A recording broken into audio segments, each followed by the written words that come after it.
બુલેટિનમાં આપનું સ્વાગત છે। ધ્રાંગધ્રાના જાંબાઝ સર્ફ રેસ્ક્યુઅર તથા પત્રકાર જયેશકુમાર ઝાલાનું ગાંધીનગર વન વિભાગ દ્વારા સન્માન।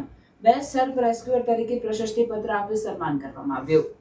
બેસ્ટ સર્ફ રેસ્ક્યુઅર તરીકે પ્રશસ્તિપત્ર આપી સન્માન કરવામાં આવ્યું। ધ્રાંગધ્રા તથા સમગ્ર સુરેન્દ્રનગર જિલ્લાનું નામ ગાંધીનગર સહિત ગુજરાતમાં ગુંજી ઉઠ્યું। દિવસ રાત જોયા વગર જીવદયા સાથે જોડાયેલા અને હર હંમેશા પ્રકૃતિનું જતન કરતા જયેશકુમાર ઝાલા આપણા ભારત દેશમાં અનેકવિધ યુવાનોએ સિદ્ધિઓ હાંસલ કરી છે।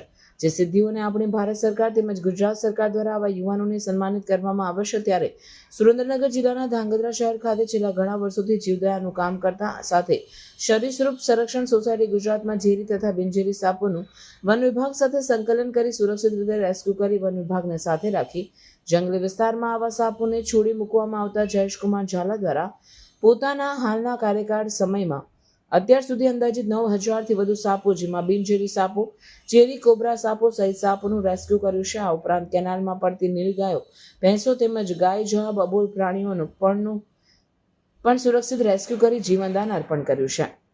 આ ઉપરાંત અજગર, ચંદનગો જેવા પ્રાણીઓનું પણ તેમણે રેસ્ક્યુ કર્યું છે।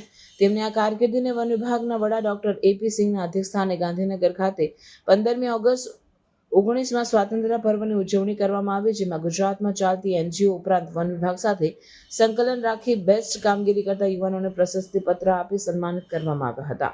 તેમાં સુરેન્દ્રનગરના ધ્રાંગધ્રા તાલુકાનું ગૌરવ એવા જયેશકુમાર ઝાલાને પ્રશસ્તિપત્ર આપી સન્માનિત કરવામાં આવ્યા હતા। ગાંધીનગર ખાતે જયેશકુમાર ઝાલાનું સન્માન તથા સમગ્ર સુરેન્દ્રનગર જિલ્લાનું તેમણે નામ રોશન કર્યું છે। આ સાથે જ તેમના મિત્ર વર્તુળમાંથી અભિનંદન સાથે શુભેચ્છાઓ પાઠવવામાં આવી હતી।